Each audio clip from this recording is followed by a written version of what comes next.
짜장면 값도 2배가 올랐잖아요. 근데 왜 아파트 값은 떨어져야 돼요? 말이 안 되는 거예요. 그냥 집 사지 마시고 평생 무주택으로 사시면 됩니다.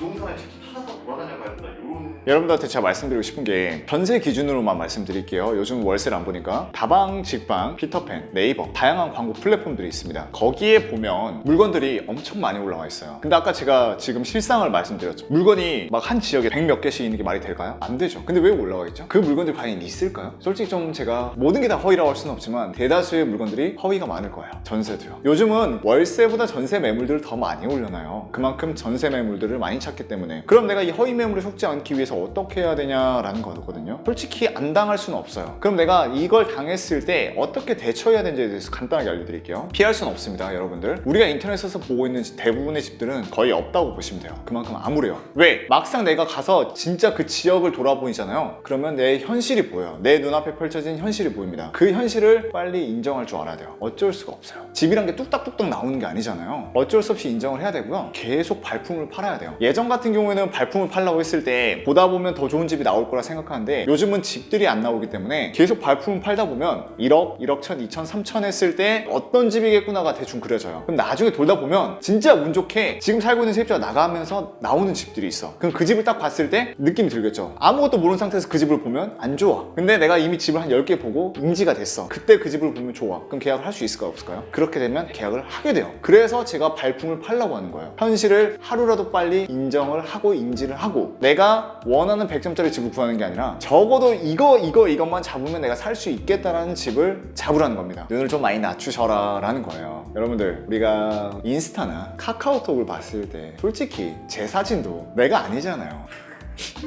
제 동생이 항상 제 카톡 프사를 보면서 그럽니다. 사진 속에 70%만 돼도 참 괜찮을 텐데 왜 70%도 못 따라가냐라고 하는데 인터넷 속에 있는 모든 건 다 허구가 많기 때문에 내가 직접 내 두 눈으로 보면서 깨닫기를 바라겠습니다. 평균적인 아파트를 내내서 요즘 아파트 값이 진짜 불장이어가지고 미친 듯이 올랐어요. 전국이 다 2배씩 뛰었어요. 과연 내가 여기서 집을 살 수 있을까? 엄청나게 고민을 할 거예요. 그리고 뭐 인터넷을 켜보면 대출이 막혔다, 고치가 폭락한다라는 상황이 있어요. 과연 여기서 우리가 집을 살 수 있을까라는 막연한 두려움이 생길 겁니다. 그런데 저는 항상 그런 말씀을 드려요. 저도 유튜브 채널을 운영하고 다양한 사람들을 만나면서 얘기를 나누지만 그분들이 다 똑같이 하는 말이 딱 하나 있어요. 1주택은 필수다. 1주택이 뭐냐? 내 명의로 된 집 하나만큼은 있는 게 좋다라는 거예요. 그런데 우리 대부분 젊은 친구들이 다 어디에 살죠? 요즘은 서울에 살아요. 왜 서울 살죠? 직장이 서울에 있기 때문에. 그렇지만 서울 집값이 요즘 평균 얼마인 줄 아세요? 방 3개, 화장실 2개짜리가? 그게 국민평수라고 하거든요. 32평?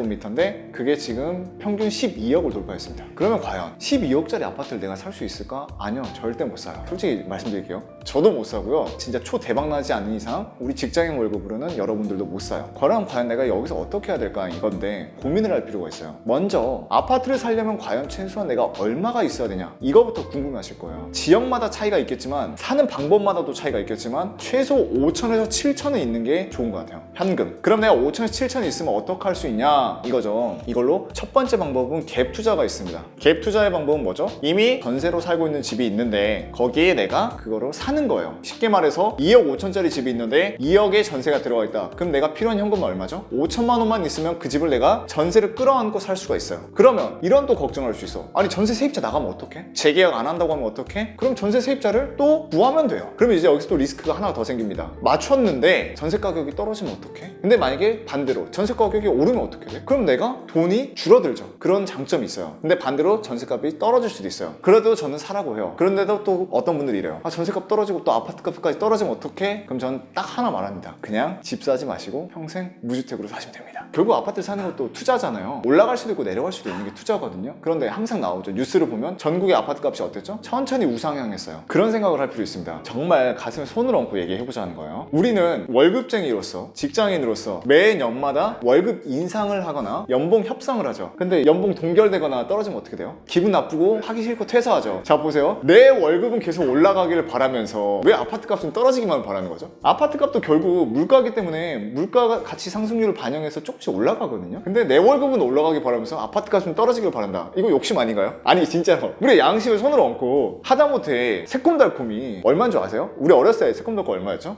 300원 저 땐 100원이었거든요. 지금 그 600원이에요. 6배 올랐잖아요. 짜장면 값도 2배가 올랐잖아요. 근데 왜 아파트 값은 떨어져야 돼요? 말이 안 되는 거예요. 어쩔 수 없이 떨어질 수도 있겠지만 다시 떨어지면 어떻게 된다? 올라가요. 그렇기 때문에 내가 정말 집을 갖고 싶으면 꼭 갭으로도 사라. 난 정말 내가 실거주할 집이 필요해. 그러면 보금자리론이라는 대출 상품이 있습니다. 생애 최초 보금자리론 대출이 있는데 그 대출을 받아서 들어갈 수도 있어요. 그렇지만 내가 서울에는 그런 대출을 받아도 살 수 있는 집이 없기 때문에 비싸죠. 아니 서울 아까 집값이 얼마 그랬죠? 12억인데 대출 만약에 내가 가정해볼게요. 70%까지 나온다 했어. 그럼 얼마 나오죠? 8억 4천. 그럼 내가 현금이 얼마 필요하죠? 3억 6천 필요하죠. 3억 6천 가지고 계세요? 절대 비꼬는 게 아니에요. 이게 현실이에요. 나도 없어요. 3억 6천. 그러니까 저도 안 사잖아요. 그래서 저는 지방에다 아파트를 샀어요. 왜? 내가 지금 인정을 하는 거야. 나는 지금 서울에 집을 살 수 없다. 그렇기 때문에 지방에라도 아파트를 사서 나중에 이 아파트가 가격이 오르면 그때 팔고 그 시세 차이가 또 그간에 내가 모은 돈들 있죠. 그걸로 해서 또 다음 아파트를 사고 또 팔고 해서 천천히 굴려서 올라간다 이거예요. 이해되시나요? 그런 방법이 가장 이상적인 방법입니다. 경매는 정말 많이 관심을 가져요. 경매는 소액으로도 투자할 수 있는 가장 큰 장점이 있거든요. 요즘 경매하시는 분들한테 제가 물어보면 최소 3천은 가지고 오라는 거예요. 3천에서 5천 너무 많은 거 아니에요? 근데 최소한 우리가 어느 정도 투자를 하려면 3천에서 4천만 원은 있어야 돼요. 그래서 제가 여러분들한테 항상 말하는 게 돈을 좀 모아라 라고 합니다. 경매로 했을 때 돈을 진짜 벌 수 있어요 라는 건데 이거는 돈을 빨리 벌 수 있는 게 예를 들어 드릴게요. 내가 경매에서 빌라를 낙찰받아요. 그 빌라 가격이 2억이야. 근데 경매로 낙찰받으면 좀 더 싸게 받겠죠. 한 1억 5천에 낙찰받았어. 그럼 내가 얼마에 싸게 산 거죠? 5천이죠. 1억 5천에 낙찰받아서 여기를 전세를 얼마를 주면 될까요? 전세를 2억으로 주면 2억의 전세를 주고 1억 5천에 사서 2억의 전세를 줬어. 나 얼마 벌어요? 5천만 원을 버는 거죠. 경매 물건 낙찰 하나 받는데 전세까지 세팅하는데 3개월에서 4개월 걸려요. PD님 3개월 동안 5천만 원 모을 수 있어요? 못 모으죠. 그럼 아까 내가 6천만 원을 가지고 경매를 해서 그렇게 5천만 원을 또 벌었어. 그럼 내 시드머니가 얼마가 생기는 거죠? 1억 천이 생기는 거야. 그럼 1억 천으로 더 좋은 경매 물건을 도전할 수 있을까요? 없을까요? 하죠. 그럼 그렇게 해서 또 내가 뭘 했는데 전세 세팅금으로 또 1억이 더 나왔어. 1억 천에 1억이 더 들어왔어. 얼마죠? 2억 천이 생겨요. 계속 그렇게 불려가는 거예요. 그러면 또 이제 여기서 반대 의견은 뭐가 나오냐? 다주택자가 됩니다. 우선 저는. 그리고 전세값이 떨어졌을 거에 대한 리스크가 생깁니다. 근데 내가 집이 한 4채, 5채 정도 생기면 공격적으로 그렇게 투자하는 분들도 있겠지만 이제 내가 좀 그 정도 자산이 생기면 어떻게 할 것 같아요? 좀 안정적으로 가고 싶지 않으세요? 그러면서 어느 정도 내가 현금을 보유하고 리스크 테이킹을 합니다. 그럼 나중에 전세금이 한 2천, 3천 떨어져도 상관없어. 왜? 다른 데서 전세가 더 올라가면 그걸 받아서 여기로 채워주면 되는 거예요. 돈 벌기 참 쉽죠.